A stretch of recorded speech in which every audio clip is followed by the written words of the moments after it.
దాని మీద ప్రజలకు అవేర్నెస్ కల్పించాలనేటువంటి ఉద్దేశంతో జిల్లాల వారిగా ఏర్పాటు చేసినటువంటి అవగాహన సదస్సులో సభకి అధ్యక్షత వహిస్తున్నటువంటి మిత్రులు ఆదిత్య రవీందర్ గారు, జిల్లా అధ్యక్షురాలు శ్రీమతి గోదావరి అంజిరెడ్డి గారు, ఎమ్మెల్సీ అంజిరెడ్డి గారు, మాజీ పార్లమెంట్ సభ్యులు వివి పాటిల్ గారు, వేదిక మీద ఉన్నటువంటి మాజీ శాసనసభ్యులు విజయపాల్ రెడ్డి గారు, మారుతీరావు గారు, అనంతరావు కులకర్ణి గారు, రాజశేఖర రెడ్డి గారు, రెడ్డ రమేష్ గారు, చిన్న పటేల్ గారు, మల్లికార్జున పార్టీ గారు, దాంతో పాటు వేదిక ముందున్నటువంటి భారతీయ జనతా పార్టీ సీనియర్ నాయకులు వక్ఫ్ చట్టాన్ని పార్లమెంట్ లో పాస్ అయిన ఆల్రెడీ చట్టం. ఇది ఆల్రెడీ భారత పార్లమెంట్ ఆమోదించింది. నరేంద్ర మోడీ గారి నాయకత్వంలో ఈ బిల్లుని ఉభయ సభలలో పాస్ చేయడం జరిగింది. లోక్సభలో, రాజ్యసభలో రెండింటిలో కూడా ఈ బిల్లును ఇప్పటికే ప్రవేశపెట్టారు. ఇలా ఆమోదించింది. ఇంకా బిల్లు ప్రవేశపెట్టాల్సింది ఆల్రెడీ పార్లమెంట్ లో పాస్ అయింది. ఎవరికి నచ్చినా నచ్చకుండా భారత పార్లమెంట్ ఈ చట్టాన్ని ఆమోదించింది. లోక్సభ రాత్రి 2 గంటల వరకు, రాజ్యసభ రాత్రి 4 గంటల వరకు చర్చించి ఎవరెవరు మాట్లాడుతూ ఉంటే వాళ్ళందరికీ మాట్లాడటానికి అవకాశం ఇచ్చిన తర్వాత ఇది ఒక భారతీయ జనతా పార్టీ కాదు, దీనికి సపోర్ట్ చేసినటువంటి పార్టీలు సుమారు 14 రాజకీయ పార్టీలు దేశవ్యాప్తంగా పార్లమెంట్ లో లేచి తమ గొంతుని వక్ఫ్ బిల్లుకు అనుకూలంగా సపోర్ట్ చేశారు. అందరూ సపోర్ట్ చేసినారు, కొంతమంది వ్యతిరేకిస్తున్నారు.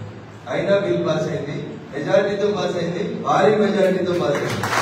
ఉభయ సభలలో బిల్ పాస్ అయింది. ఇంకా బిల్ ప్రవేశపెట్టేది పాస్ చేయాల్సింది మళ్ళీ అంటే ఏముంటారు. ఇది జనాలలో మనం ఏం చెప్పాలి అనే విషయంలో ఈ అవగాహన సదస్సును ఏర్పాటు చేసింది. మొట్టమొదటిసారిగా మన దేశానికి స్వాతంత్రం వచ్చేకంటే ముందే 1913లో ఈ వక్ఫ్ చట్టాన్ని అప్పుడున్నటువంటి పరిపాలకులు వక్ఫ్ చట్టం 1913లో తీసుకురావడం జరిగింది. 1913 నుంచి 2013 దాకా ఒక 100 సంవత్సరాలు, 1913 నుంచి 2013 వరకు 100 సంవత్సరాల పాటు వక్ఫ్ చట్టం ఒక రకంగా అమలైతే 2013లో యూపీఏ 2 మన్మోహన్ సింగ్ గారి నాయకత్వంలో రెండోసారి అధికారంలోకి వచ్చిన కాంగ్రెస్ పార్టీ ఇంకా 6 నెలలైతే ఎలక్షన్లకు పోతామని మే 2024లో ఎన్నికలు వస్తాయని వాళ్ళకి తెలుసు. ఎందుకంటే షెడ్యూల్ మేకి వచ్చేస్తుందని తెలుసు. ఫిబ్రవరి నుంచి ఎన్నికల షెడ్యూల్ ప్రారంభమవుతుందని తెలుసు. తెలిసి చివరి సమావేశాల్లో నవంబర్ 2023 చివరి సమావేశాల్లో దొంగచాటుగా 2013లో వక్ఫ్ సవరణ చట్టాన్ని తీసుకుని వచ్చి యూపీఏ 2 ప్రభుత్వం భారతదేశంలో ఉన్నటువంటి మైనార్టీలకి, ముతావలీలకి, ముల్లాలకి, వక్ఫ్ ప్రాపర్టీని రక్షించడానికి అపరిమితమైనటువంటి అధికారాన్ని ఇచ్చింది. 2013 కంటే ముందు భారతదేశంలో ఉన్నటువంటి వక్ఫ్ భూములు ఏంటి అంటే 8 లక్షల ఎకరాల వక్ఫ్ భూములు ఉంటుంది. 100 సంవత్సరాలు 1913 నుంచి 2013 దాకా వక్ఫ్ ఆస్తులన్నీ భారతదేశంలో ఉంటే 8 లక్షల ఎకరాలు మాత్రమే ఉంటుంది. కానీ 2013లో కాంగ్రెస్ పార్టీ వక్ఫ్ చట్టాన్ని సవరించిన తర్వాత వక్ఫ్ బై యూజర్ అనేటువంటి ఒక పదాన్ని తీసుకొచ్చింది.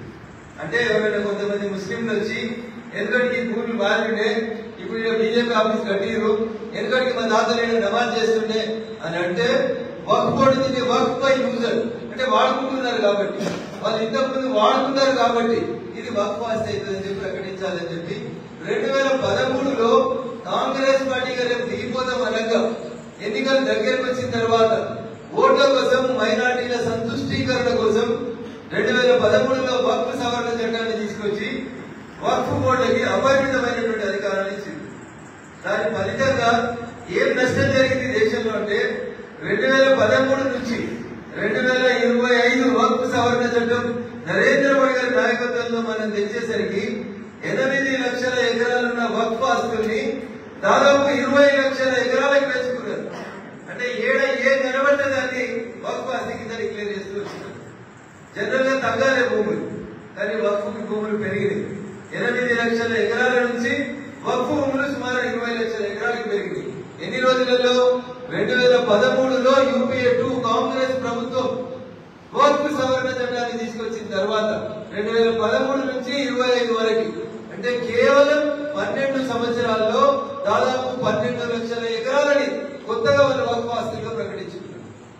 అప్పుడు వాళ్ళు తెచ్చినటువంటి చట్టంలో వక్ఫ్ బై యూజర్ అంటే ఎవరైనా పోయి ఈ భూమి మాది, మా తాతలు ఇక్కడ నమాజ్ చేసిరు, లేదా మా తాతలు ఇక్కడ సమాధులు ఉన్నాయి కాబట్టి బోర్డు ఆస్తిగా డిక్లేర్ చేయండి అని అడిగితే యాజ్ ఇట్ ఈస్ గా దాన్ని వక్ఫ్ బోర్డుగా డిక్లేర్ చేస్తుంటుండే, వక్ఫ్ ఆస్తిగా డిక్లేర్ చేస్తుండే. దాని మీద అప్పీల్ ఉండదు. జనరల్ గా ఈ దేశంలో ఏ పంచాయతీ వచ్చినా, ఏ గొడవ వచ్చినా కోర్టు పోతాం, మున్సిపల్ కోర్టు పోతాం, మున్సిపల్ కోర్టు ఓడిపోతే జిల్లా కోర్టు పోతాం, జిల్లా కోర్టు ఓడిపోతే హైకోర్టు పోతాం, హైకోర్టులో ఓడిపోతే సుప్రీం కోర్టు పోతాం. కానీ వక్ఫ్ బోర్డు ఒకసారి ఈ ఆస్తి వక్ఫ్గా డిక్లేర్ చేస్తే ఇక దాని మీద అప్పీల్ లేదని చెప్పి ఒక దుర్మార్గమైనటువంటి సెక్షన్ మార్చి కాంగ్రెస్ పార్టీ 2013లో వక్ఫ్ సవరణ బిల్లు 2013 తెచ్చింది. ఆ తర్వాత వచ్చినటువంటి వక్ఫ్ సవరణ బిల్లులో ఇంకొక దుర్మార్గమైన అంశం ఏంటంటే దేశం మొత్తం కాశ్మీర్ నుంచి కన్యాకుమారి దాకా ఏ భూమి అయినా, ఏ రకమైనటువంటి భూమి అయినా ఎవరి కంట్రోల్లో ఉంటుందంటే ఆ జిల్లా కలెక్టర్ గారు ఆధీనంలో ఉంటుంది. ఆ భూములకు సంబంధించి ఫైనల్ డిసిషన్ మీరు అక్కడ జిల్లా కలెక్టర్ కార్యాలయం బోర్డు చూస్తే కనబడుతుంది. డిస్ట్రిక్ట్ ఎగ్జిక్యూటివ్ మ్యాజిస్ట్రేట్ అని కనబడుతుంది. ఆయన మ్యాజిస్ట్రేట్ పవర్స్ కలిగి ఉంటారు భూముల విషయంలో. అన్ని భూములకు సంబంధించిన రికార్డుల్ని సరిదిద్దే అవకాశం, అధికారం కేవలం జిల్లా కలెక్టర్ గారికి ఉంటే వక్ఫ్ బోర్డుకు సంబంధించిన ఆస్తుల్ని మాత్రం జిల్లా కలెక్టర్ ముట్టుకోవద్దని క్లాస్ పెట్టాడు. భూమి ఏడబుట్టింది, దానికి సంబంధించిన డాక్యుమెంట్స్ ఏంది, దానికి కస్టోడియన్ ఎవరంటే ప్రభుత్వం తరఫున కలెక్టర్ అయితే వక్ఫ్ ఆస్తులకు మాత్రం వాడు ఏం చదువుకుంటాడో ఏం చదువుతాడో తెలియదు, ముతావల్లి ఒకరు పెట్టి ఆయన ఏం చెప్తే అదే కారణంగా చెప్పుకుంటూ వచ్చింది. దీన్ని ఆమోదించాలా వద్దా అనేది ఒకసారి భారతదేశ ప్రజలకు అందరూ చెప్పాలి. ఇలా మనం భారతీయ జనతా పార్టీ ఎన్డీఏ ప్రభుత్వం తన ఎన్నికల మేనిఫెస్టోలో చెప్పిన రీతిలో అధికారంలోకి వచ్చిన తర్వాత వక్ఫ్ చట్టాన్ని రద్దు చేస్తామని చెప్పినాం. 2013లో కాంగ్రెస్ పార్టీ సవరణ తెచ్చి దొంగతనంగా ముస్లింలకి దాదాపు 12 లక్షల ఎకరాలని అక్రమంగా కట్టబెట్టినటువంటి ఆస్తుల్ని ఈ కొత్త వక్ఫ్ సవరణ చట్టం 2025 ద్వారా రద్దు చేయడం జరుగుతుందని భారత పార్లమెంట్ కి గౌరవ హోంమంత్రి అమిత్ షా తెలియజేస్తున్నారు.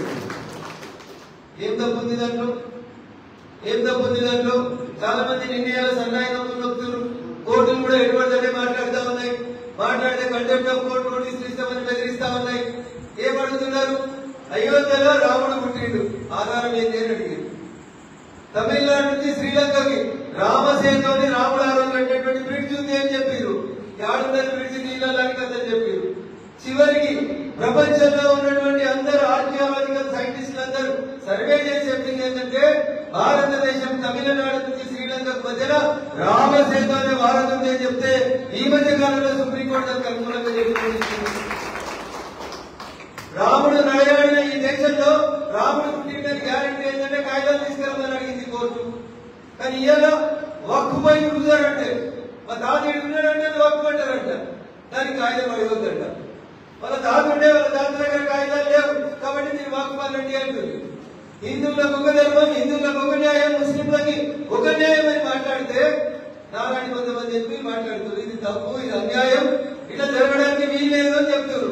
ఒప్పుకుందామని ఎవరు పడితే వాళ్ళు వచ్చి మీ ఇల్లుని ఇది వక్ఫ్ ఆస్తి డిక్లేర్ చేస్తే వదిలేసిపోతారా? నేను గతంలో ప్రాతినిధ్యం వహించిన దుబ్బాకలో ఒక ఇష్యూ చెప్తానండి. దుబ్బాక అసెంబ్లీ నియోజకవర్గ పరిధిలో నార్సింగేని ఒక మండలం ఉంటుంది. నార్సింగేని మండలంలో చెట్ల నరసంపల్లి అని ఒక ఊరు, సుమారు 1325 ఎకరాలు. వాళ్ళుంటే ఇళ్లతో సహా దున్నుకునే మొత్తం ఆస్తి. వాళ్ళ తాతలు, తండ్రులు, ఇప్పుడు జనరేషన్ కూడా దున్నుకుంటుంది. ఆ ఊరు మొత్తం వక్ఫ్ డిక్లేర్ చేసి ఊరు మొత్తం ఉండే ఇల్లుతో సహా, శ్మశాన వాటికతో సహా, గుడి బడి మొత్తం భూములు వక్ఫ్ డిక్లేర్ చేసి దీని మీద హైకోర్టు పోదామంటే పోవడానికి వీల్లేదు. ఊరోళ్ళంతా మా తాతగారి నుంచి మేమే ఉన్నాం, ఎక్కడికి మాకు పాస్బుక్లు ఉన్నాయని ఇప్పుడు మళ్ళీ కొట్లాడాల్సినటువంటి పరిస్థితి తీసుకొచ్చింది. అటోని చెట్ల నరసంపల్లి గజ్వేల్ మున్సిపాలిటీలో గజ్వేల్ పట్టణంలో సగం గజ్వేల్ని వక్ఫ్ డిక్లేర్ చేసి రంగాపూర్ నుంచి మనం గజ్వేల్ పోతా ఉంటే రోడ్డు ఎడమవైపు సగం గజ్వేల్ కాలే ఇది వక్ఫ్ ఆస్తి, ఇక్కడ కట్టుకున్నటువంటి కాలనీలన్నీ కూడగొట్టాలంటున్నారు. ఇట్లాంటి వాటిని ఎంతకాలం భరించాలి అనేటువంటి విషయంలో చర్చ జరిగినప్పుడు ప్రతిదానికి కోర్టుకు పోయేటువంటి అధికారం ఉంది.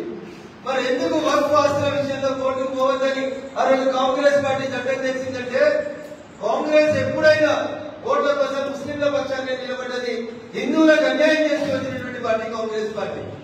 ఇలా కొత్తగా సోనియా గాంధీ, మన్మోహన్ సింగ్ కొత్తగా చేసింది కాదు. ఎందుకంటే షాబాను అనేటువంటి ఒక ముస్లిం మహిళ, 3 పిల్లలు ఉన్నటువంటి భార్య భర్త వదిలేస్తే భరణి కిసాన్ చాలా మంది ఉన్నారు, మరణం మెయింటెనెన్స్ ఈమెన్ కోర్టుకు పోయింది. మున్సిపల్ కోర్టు, జిల్లా కోర్టు, హైకోర్టు పోతే లాస్ట్ సుప్రీం కోర్టుకి 26 ఏళ్లు కొట్లాడి షాబాజ్ అనేటువంటి ఒక ముస్లిం మహిళ సుప్రీం కోర్టుకు జడ్జిమెంట్ తెచ్చింది. ఏమని? హిందూ అయినా, ముస్లిం అయినా, క్రిస్టియన్ అయినా భార్యను వదిలిపెడితే పిల్లలుంటే పిల్లలకి భార్యకి మరణం ఇవ్వాలి, మెయింటెనెన్స్ ఇవ్వాలని సుప్రీం కోర్టు జడ్జిమెంట్ తెచ్చింది. అప్పుడు ఈ దేశానికి ప్రధానమంత్రి రాజీవ్ గాంధీ గారు ఉంది. అప్పుడు కొంతమంది ముస్లిం పెద్దలు పోయి ఇది అన్యాయం, మేము ముస్లింలను మిషన్లుగా చూస్తాం, ముస్లిం మహిళలంటే యంత్రాలు, మేము వాళ్ళని పిల్లలు కనడానికి మాత్రమే వాడుకుంటాం, వాళ్ళకి భార్య తిరగడం, మేము తలాక్ అంటే మేము చెప్పిందే వేదం అని చెప్పి గొడవ చేస్తే ఆ రోజు సుప్రీంకోర్టు ఇచ్చినటువంటి జడ్జిమెంట్ ని ఒక ఆర్డినెన్స్ తీసుకొచ్చి షాబాను కేసులో భరణం ఇవ్వాలన్న సుప్రీంకోర్టు జడ్జిమెంట్ ని పక్కకు వారేసిన పార్టీ ప్రభుత్వం ఏదైనా ఉందంటే ఆ రోజు రాజీవ్ గాంధీ ప్రధానమంత్రి ఉన్నటువంటి కాంగ్రెస్ ప్రభుత్వం మొట్టమొదటిసారిగా ఈ దేశంలో ముస్లిం మహిళలకు అన్యాయం చేసింది.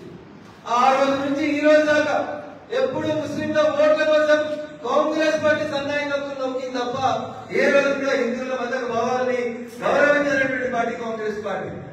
రాముడు గుడి కడతా అంటే కూడా గొడవ చేసినటువంటి పార్టీ కాంగ్రెస్ పార్టీ. రామచంద్రుడు వేల్చేమని బాబుతో చెప్పినటువంటి ప్రభుత్వం యూపీఏ ప్రభుత్వం, మన్మోహన్ సింగ్ ప్రభుత్వం, సోనియా గాంధీ ప్రభుత్వం.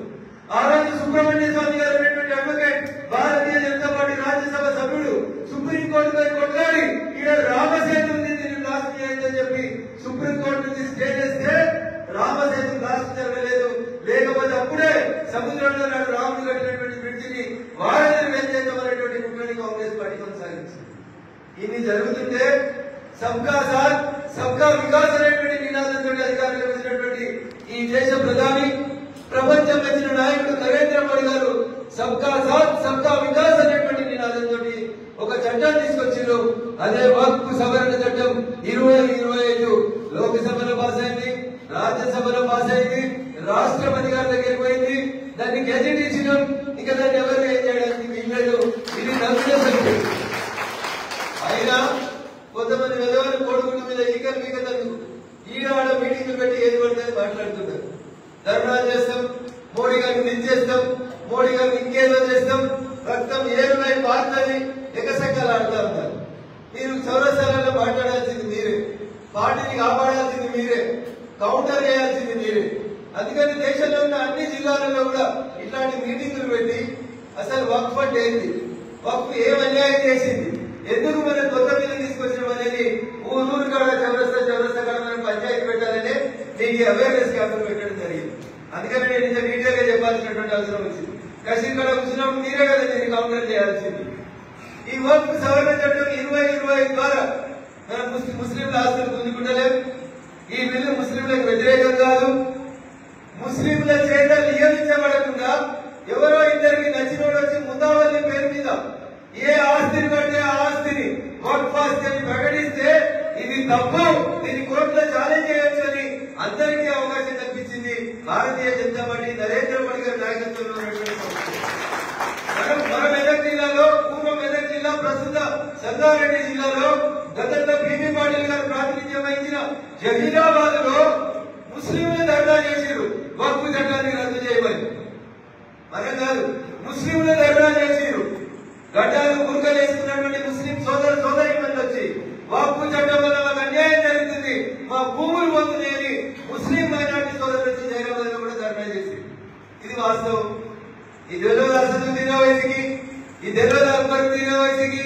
ఆయన చెప్తాడు కదా, నేను బారిస్టర్ చదువుకొని వచ్చిన పెద్ద వకీల్ అని చెప్తాడు కదా. మరి ఆ వకీల్కి విషయాలన్నీ తెలియాలంటే తెలుసు. అయినా కావాలని ఒక రకమైనటువంటి భయోత్పాదాన్ని సృష్టించదండి. మనం ఏ మసీదు గుంజుకుంటలేం, ఏ దర్గా గుంజుకుంటలేం. సుప్రీంకోర్టు కేటగారికల్గా చెప్పింది, రోడ్ల మధ్య ఉన్నటువంటి దర్గాలు, రోడ్ల మధ్య ఉన్నటువంటి ఆకుపచ్చని పిల్లలు అప్పుడప్పుడు పెట్టి రాత్రికి రాత్రి తీసుకొచ్చినటువంటి ఆ ప్రార్థన మందిరాలని చెప్తున్న వాటి అన్నింటినీ తొలగించమని సుప్రీంకోర్టు చెప్పింది. అదే ఇలా నరేంద్ర మోడీ గారు కూడా చెప్తా ఉంటారు. భారత ప్రభుత్వం నరేంద్ర మోడీ గారి నాయకత్వంలో దాదాపు 332 మంది ఎంపీలు మేమందరం కూడా రాత్రి 2 గంటల దాకా లోక్సభలో చర్చలో పాల్గొన్న తర్వాత వక్ఫ్ చట్టం పాస్ అయింది.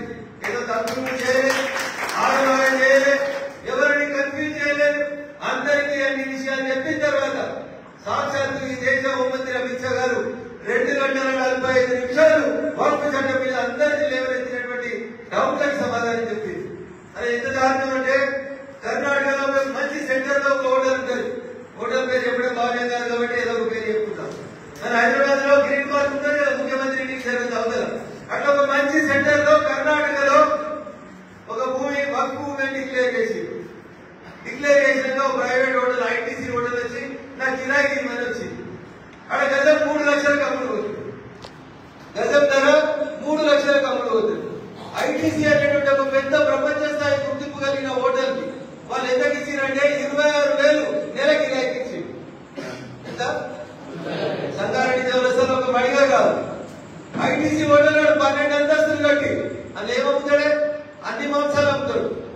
ఫారినర్స్ వస్తే ఏ మాంసం అమ్ముతారు? ముస్లింలు మేము తినమని చెప్పి వాళ్ళు పెట్టే మాంసాన్ని కూడా వక్ఫ్ బోర్డు అని చెప్తున్నటువంటి భూమిలో హోటల్ పెట్టి అనిపిస్తుంది. కిరాయి ఎంత అవుతుంది? 26,000. ఎంత రావాలి? 26 లక్షలు ఇచ్చిన తక్కువ. 26 లక్షలు వక్ఫ్ వస్తే పేద ముస్లిం మహిళలకి చదువులేనటువంటి అనాథలకి స్కూల్ కట్టేదానికి ఇవ్వాలి. దీని ఉద్దేశం వక్ఫ్ ఉద్దేశం ఏంటంటే గరీబ్ వాళ్ళకి సాయం చేయాలి. దాన ధర్మాలు చేసినటువంటి ఆస్తులతోటి పేద ప్రజల్ని ఆదుకోవాలి. ఎవరైనా అదే చెప్తారు, గరీబ్ వాడు ఉంటే సాయం చేయాలి. కానీ ఎవరికి ఇచ్చినావు? దవాఖాన కట్టినవా? కాలేజీ కట్టినవా? స్కూల్ కట్టి ఫ్రీ చదువు చెప్తున్నావా? ఎవరికి ఇస్తున్నావు? ఒక ఐటీసీ హోటల్కి ఇచ్చి పేరుకి 26,000 కిరాయి రాసి నువ్వు ఎంత తీసుకుంటున్నావు? ముతావాలి అంటే ముతావాలిగా తెలియదు.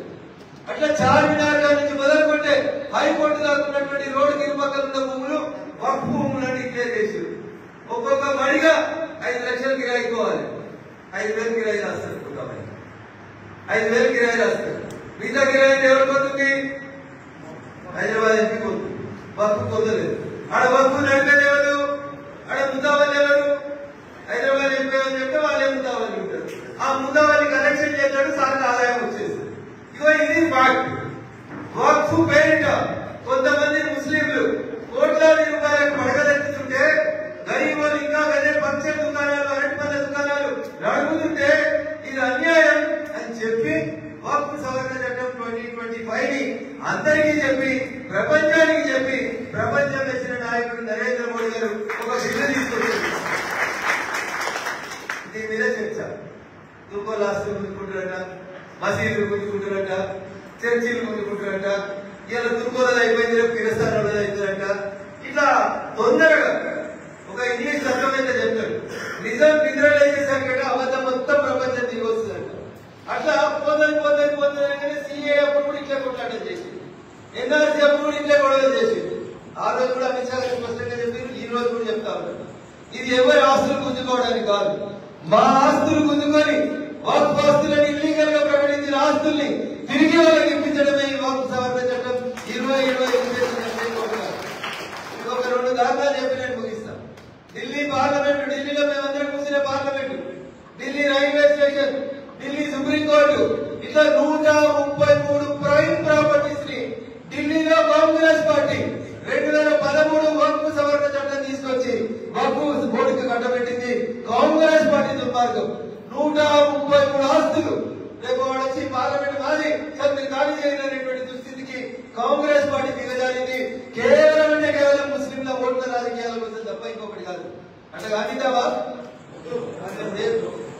కానియద్దంటే నరేంద్ర మోడీ గారిని ప్రజలు ఓట్లేసి గెలిపించారు. ఇది ప్రజాస్వామ్య దేశం. ప్రజల కొరకు, ప్రజల చేత ప్రజలే 3వ ప్రధానమంత్రిగా కోరుకుంటున్నటువంటి నాయకుడు నరేంద్ర మోడీ గారు. అందుకనే సబ్కా సాత్ సబ్కా వికాస్ అనేటువంటి పదాన్ని దృష్టిలో పెట్టుకుని వక్ఫ్ సవరణ చట్టం 2025 తీసుకొచ్చింది. ఇలా మేజర్ గా 3 మార్పుల్ని ముస్లిం సోదరులు వ్యతిరేకిస్తారు. ఒకటి వక్ఫ్ బై యూజర్. నేను దీంట్లో వక్ఫ్ ని వాడుకుంటున్నా, ఇది ముస్లిం ప్రాపర్టీ, నా దగ్గర ఏం కాగితాలు లేవు, ఇది నాకు ఇచ్చేది అంటారు కదా, అది తీసేసి వక్ఫ్ బై యూజర్. బస్సులో చిన్నప్పుడు మేము ఆర్టీసీ బస్సు వస్తుంటే బస్ స్టాండ్ లో ఊరికి ఆ కిటికీలకి ఏదో గస్తీ ఎత్తుంటే వేసి ఈ సీటు నాది అని కొట్లాడు. అట్లా ఇలా కొంతమంది వక్ఫ్ బోర్డు వాళ్ళు వచ్చి ఇది మాది, ఇది మా తాతుంటే, ఇది మా నాయన పాకిస్తాన్ పడేటప్పుడు ఇడిచిపెట్టిండు, ఇచ్చేది వక్ఫ్ అని ముందుకునేటువంటి పద్ధతి వక్ఫ్ బై యూజర్ అనేటువంటి కాలంని ఇలా భారత పార్లమెంట్ తెచ్చినటువంటి వక్ఫ్ సవరణ చట్టం 2025 రద్దు చేసింది. చేయాలా? చేయబోతే వాడు వచ్చి కంటి సగం నాదే అంటాడు, ఐఐటి నాదే అంటాడు, ఇచ్చిపెడదామా? అందుకని వక్ఫ్ బై యూజర్ అనేటువంటి పదాన్ని కొత్త చట్టం తీసేసి మీరు రేపు చెప్పాల్సింది ఇదే. అరే మన ఊళ్ళో మీరు వచ్చి నాదే అనుకో, ఇక ఎందుకంటే ఒక సమాజంలో దీని మొత్తం నాదే అనుకో వదిలేదామా? అందుకని వక్ఫ్ బై యూజర్, యూఎస్ఈఆర్, యూజర్ అంటే వాడుకుంటుడు. ఈ బంగ్లా నీళ్ళలో ఒకసేపు వాడుకోమని వచ్చిన మరి మీరు వచ్చి బంగ్లా నాదే అనుకో ఒప్పుకుందామా? వక్ఫ్ బై యూజర్ అనేటువంటి కాలాన్ని వక్ఫ్ సవరణ చట్టం 2025 తీసేసి. ఇక రెండవది సెక్షన్ 40 అని ఒకటి తీసుకొచ్చింది కాంగ్రెస్ పార్టీ 2013 వక్ఫ్ సవరణ చట్టం. సెక్షన్ 40 2013 వక్ఫ్ యాక్ట్ ప్రకారం దానికి అప్పీల్ లేదు అని చెప్పి, అంటే ఒకసారి ఈ ఏరియా మొత్తం వక్ఫ్ డిక్లేర్ చేసినాక ఇక కలెక్టర్ మాట్లాడదు, హైకోర్టు మాట్లాడద్దు, సుప్రీంకోర్టు మాట్లాడద్దు, ముదావలిగా చెప్పి బజరాడుకున్నాడో పైసలు ఇచ్చుడో లంచం ఇచ్చుడో అన్యామ్యాలు ఇచ్చుడో చేసుకోవాలి తప్ప దానికి అప్పీల్ లేదని సెక్షన్ 40 2013 తెచ్చింది. అది విషయాల్లో ఉండాలి. చిన్నగా ఆల్మొగలు కొట్లాడుకుంటే, చిన్నగా అన్నదమ్ములు కొట్లాడుకుంటే, ఇంటితో పేరెంట్లో 3 ఏళ్ళు జాగా జరిగిందని కొట్లాడితే మున్సిపల్ కోర్టు కంటే మొదలుకుంటే సుప్రీంకోర్టు దాకా పోయే అధికారాన్ని భారతీయ రాజ్యాంగం భారతదేశ ప్రజలకు ఇచ్చింది. మరి ఈయన ఎవడో వచ్చి 7వ తరగతి చదువుకున్నాడు వచ్చి మొత్తం వక్ఫ్ డిక్లేర్ చేస్తే మనం కోర్టు పోవాలా? అందుకని సెక్షన్ 40 కోర్టుకు పోకుండా ఆపినటువంటి సెక్షన్ 40 ఏదైతుందో దాన్ని ఇప్పుడు కొత్త చట్టం రద్దు చేసి మంచిదేనా? రద్దు చేయడం న్యాయమేనా? మరి ఊళ్ళో చెప్పగలుగుతామా లేదా? ఒక్క జహీరాబాద్ అసెంబ్లీ కాన్స్టిట్యున్సీలోనే 12,981 ఎకరాలని, ఎందుకంటే దేశముఖులని, ఎందుకంటే జమీందారులని ఈ భూమి వక్ఫ్ డిక్లేర్ చేసిన ధర తెలిసినాక ఆ భూములన్నీ పోయి వక్ఫ్ ఖాతాలో పట్టాయి. అంతకుముందు వక్ఫ్ ఖాతాలు లేవు, తండ్రి పేరు మీద తాతల పేరు మీద వస్తుంది. ఒక్క జహీరాబాద్ అసెంబ్లీ డిక్లేర్ చేసుకుంటేనే 12,981 ఎకరాలు పోయింది.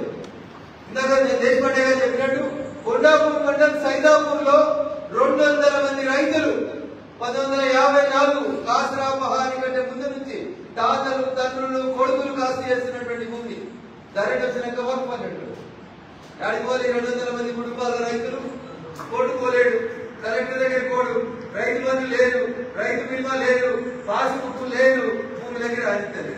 ఆడిపోవాలి 200 మంది రైతులు. ఇలా సెక్షన్ 40 రద్దు అయితే రేపు వాళ్ళు కోర్టు పోతారు, ఆ భూమి వాళ్ళకే దక్కుతుంది. దక్కాలా? ఇట్లా మీకు చిన్నగానే కనబడుతుండొచ్చు, మనకెందుకన్నా మన ఊళ్ళో వక్ఫ్ లేదు కదా అని అనుకోవచ్చు. కానీ ఈ వక్ఫ్ 2013 కాంగ్రెస్ వచ్చిన వక్ఫ్ ని కంటిన్యూ చేస్తే కొద్ది రోజుల తర్వాత ఏమైందంటే మీ ఊరిని మా ఊరిని అన్ని ఊళ్ళలో మా తాతల ఊరిని ఎందుకంటే నిజాం నవాబు ఉండే ఈ బీదర్ కాడికి ఇదంతా మాదే మొత్తం డిక్లరేషన్ చేస్తారు. చేయనిద్దామా? అందుకనే వక్ఫ్ సవరణ చట్టం 2025 తెచ్చింది. ఇట్లా వాళ్ళ భూములు మనం ముందుకుంటున్నావా?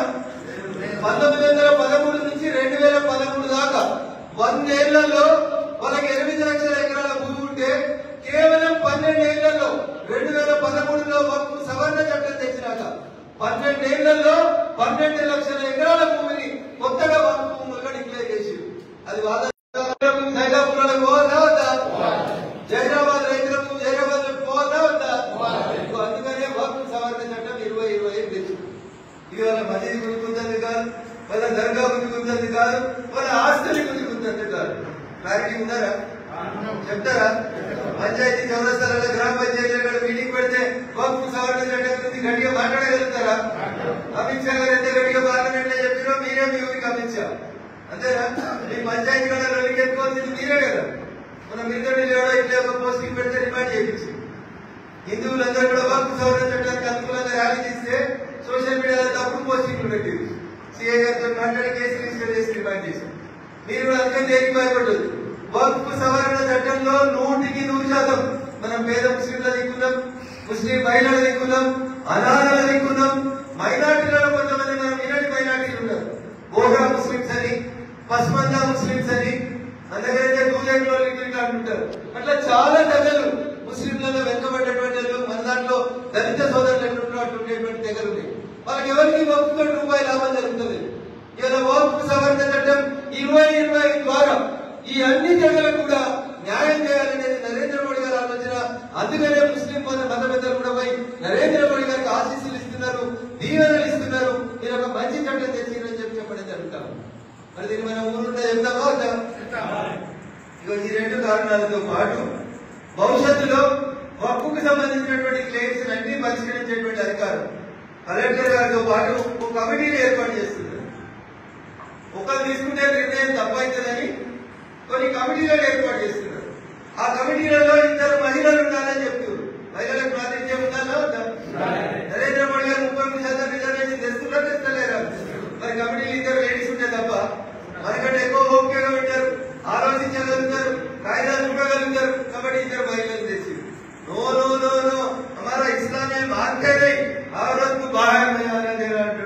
अगर बैठ रहा था राजकीय उड़ा था మరి కాంగ్రెస్ పార్టీ కొంచెం స్కోరించాలి.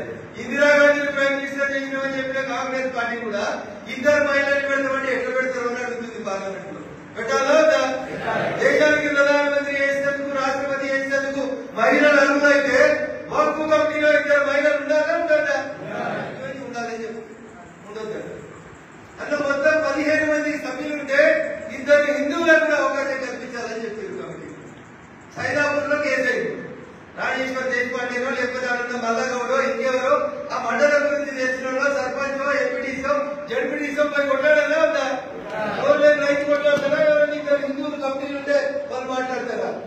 ఉండాలా? 2 హిందువులు పెట్టి ఈ విధంగా ఏఎస్లు ఐపీఎస్లు కలెక్టర్లు సెక్రటరీలు ఆ స్థాయిలో ఉండేటువంటి వాళ్ళు జిల్లా కమిటీ జిల్లా స్థాయిలో రాష్ట్ర కమిటీ రాష్ట్ర స్థాయిలో పెట్టి దీంట్లో తప్పేమి కాబట్టి వేయొద్దంట. అసలు దీని అంటాడు నీ తిరుపతి గుడిలో కూడా మా తుర్కోలకి 2 ఛాన్స్ ఇవ్వరి అంటాడు. అరే వారి తిరుపతి గుడి మీది కాదు పోయి ఊళ్ళో అడిగినప్పుడు చెప్పాలండి. తుర్కోల కమిటీలో తెలుగు వాళ్ళని ఎక్కుతారట, మరి మన తిరుపతి కమిటీలు ఏం తరారు ఏమని అడుగుతారు. అది దేవస్థానానికి సంబంధించి మేము ఎవరి ఆస్తిని చూసుకొని దేవస్థానం కట్టుకోలేదు. కట్టుకుందామా? అది మనది ఆస్తి. మీరు మా ఆస్తిని వక్ఫ్ డిక్లేర్ చేసుకొని ముందుకుంటారు. అగో దాని మీద విచారణ కోసం కమిటీలు వేస్తున్నాం. దాని మీద వేసే విచారణ కమిటీలలో మాత్రమే ఈ హిందువుల సభ్యులు వస్తారు. మీ మసీద్ కమిటీలో మేము వస్తలేము, మీ దర్గా కమిటీలలో మేము వస్తలేము, ఇంకెక్కడికి కూడా మీ ఆస్తుల వ్యవహారానికి మేము వస్తలేము. మా ఆస్తులు హిందువులకు సంబంధించినటువంటి ఆస్తుల్ని ఇల్లీగల్ గా మీరు వక్ఫ్ ఆస్తులుగా డిక్లేర్ చేసిన వాటిని ఆలోచనకు మాత్రం చేసేటువంటి కమిటీలలో ఉన్నాలో సభ్యులుగా 2 హిందువులు పెట్టినాం, 2 మహిళల్ని పెట్టినాం, మిగతా వాళ్ళందరూ వాళ్ళే మెజారిటీ ఉంటారు. జస్ట్ ఆర్గ్యుమెంట్ అని వినాలి కదా. ఊరి దేశం ముందు నీ బాధ ఎంత చెప్పాలా చెప్పేదానికన్నా మనోడు ఒకడు ఉండాలి. కాబట్టి కమిటీ వేసి ఆ కమిటీలో సభ్యులకు అవకాశాలు ఇచ్చారు. దాంట్లో కేవలం 2 హిందువులకు అవకాశం కమిటీ బాడీ ఫార్మేషన్ కూడా మేము ఒప్పుకోమంటారు. దీని మీద కూడా సవరణ తీసుకొచ్చింది పార్లమెంట్ లో. ఇది కూడా మిగిలిపోయింది. ఇట్లా చెప్తే తెల్లారుతుంది. చాలా మంది పెద్దలు మాట్లాడాల్సిన ఉన్నారు కాబట్టి బేసికల్ గా ఈ 4-5 అంశాలు మన గ్రామాల్లో చెప్పాలి. చెప్పగలుగుతారా? చెప్తామన్నా చేతులేదు రేపు వక్ఫ్ మీద ఎవరిని ఏడి మాట్లాడినా ఎక్కడికక్కడ మీ ఊర్లలో మీరే కౌంటర్ చేయాలి. మీరు పోయి మీ మండల స్థాయిలో మీటింగ్ పెట్టుకొని ఇంతే చెప్పాలి. అరెంట్మెంట్ వచ్చినట్టు చెప్పి వాళ్ళకి అర్థమయ్యేటట్టు చెప్తే జనానికి అర్థమవుతుంది. ఇంకొంతమంది ముస్లింలు కానీ క్రిస్టియన్స్ కానీ మన దిక్కు వస్తారు. వస్తారా? చేస్తారా? అందుకనే జిల్లా అధ్యక్షులు ఉంటే సీరియస్ గా చెప్తాము. కమిటీలో పనిచేసుకోలే ఉంటుంది. ఎందుకంటే మీటింగ్ వచ్చి 4 మాటలు వింటే ఈ 4 మీరు 40 మందికి చెప్తారు. ఒక దీపం ఇంకో దీపాన్ని వెలిగించినట్టు మీరు 3 వస్తే మండలికే 30 మందికి చెప్పగలుగుతారు. ఆ 30 మందికి 30 ఊళ్ళలో వర్క్ గురించి బాగా చెప్పడానికి అవకాశం ఉంటుంది. అందుకని దయచేసి పార్టీ ఏదైనా ఒక కార్యక్రమం చెప్తే నాకు కూడా తెలిసి మీరు చాలా బిజీగా ఉంటారు. ఒక్కొక్క దగ్గర 2 సెల్ ఫోన్లు ఉంటాయి. నేను ఇక్కడ మాట్లాడుతుంటే కూడా మీరు వాట్సాప్ చూసుకుంటుంటారు. చాలా బిజీగా ఉంటారు. నాకు తెలుసు, నాకేం డౌట్ లేదు. బీవీ పాటిల్ గారు, అభినందన్ రావు గారు, అంజరెడ్డి గారికి ఏం పని లేదు. అందుకని పార్టీ ఏమి కాబట్టి తిరుగుతూ ఉంటారు. మీరు చాలా బిజీగా ఉంటారు. కానీ ఒక అర్ధగంట సమయం ఇచ్చి ఇది విన్నదాన్ని తీసుకుపోయి గ్రౌండ్ లో చెప్పేందుకు మిమ్మల్ని ఒక ఆయుధంగా వాడుకోవాలనుకుంటుంది పార్టీ. మీరేమో AK-47 భారత్ మీద మనందరూ యుద్ధం చేయం. మనం పంపించిన 100 మంది సైనికులు 100 కోట్ల మంది భారతీయులు రక్షిస్తూ అవునా? అంటే పార్టీకి AK-47 అంటే మీరు ఏ కమిటీకి నేనేం పోతా, నేను చాలా పెద్ద లీడర్ అనుకుంటే నేనేం చేయలేదు. నేను కూడా క్లాసులు వింటాను చెప్తే పార్లమెంట్ లో కూడా ఒక వారానికి ఒకసారి కూర్చోబెట్టి క్లాసులు చెప్తారు. కొత్త పిల్లలు వస్తుంటే మాకు కూడా అవగాహన సదస్సులు పెడతారు. ఆ అవగాహన సదస్సులు వింటేనే కదా మేము పిల్లలకు చెప్పేది, పార్లమెంట్ వచ్చి చెప్పేది. అందుకని అక్కడ చిన్న కమిటీలు వేసింది, దాన్ని స్టేజ్ మీద కూర్చునే కమిటీలు వేయాలి, కానీ స్టేజ్ మీద కూర్చునే కమిటీలు వేస్తుందా? ఇట్లాంటి అపోహలకి ఆందోళన కోరుకుని ప్రతి ఒక్కరికి అవకాశం ఏదో ఒకసారి వచ్చిందని కార్యక్రమాల విషయంలో అందరం కూడా శ్రద్ధగా పనిచేద్దాం. పార్టీ పుస్తకాలు ఇచ్చింది, పార్టీ మెటీరియల్ ఇచ్చింది, పార్టీ చదువుకుందానికి అవగాహన సదస్సులు పెడుతుంది. కాబట్టి వీటిని ఉపయోగించుకొని భారతీరావు గారు లాంటి అడ్వకేట్లు, పాటిల్ గారు లాంటి అడ్వకేట్లు ఇట్లా చాలా మంది వస్తారు. ఇక్కడ బసవరాజ్ పాటిల్ లాంటి అడ్వకేట్లు ఇట్లా చాలా మంది అడ్వకేట్లు కూడా వస్తారు. మండల స్థాయిలో వాళ్ళ సేవలు వాడుకొని జర వకీల్ సాబ్ చెప్పినట్టే 10 మంది నమ్ముతారు. ఉత్తర్వులు చెప్తే కారణం ఏం చెప్తారో అనుకుంటారు, కానీ జర వకీల్ సాబ్ చెప్తే కారణం నమ్ముతారు. మా వకీల్ సాబ్ పాత వకీల్, సీనియర్ వకీల్ అని నమ్ముతారు. అందుకని జిల్లా పార్టీ కూడా కొంతవరకు అడ్వకేట్ల సేవల్ని వాడుకొని ఎక్కడికక్కడ మండల స్థాయిలో బార్ అసోసియేషన్ లోపల ఇట్లాంటి సదస్సులు పెట్టి అందరినీ చైతన్యవంతం చేయాలని కోరుకుంటూ అవకాశం ఇచ్చినటువంటి వేదికకు మీకు అందరికీ కూడా మరొకసారి కృతజ్ఞతలు వందనాలు తెలియజేస్తూ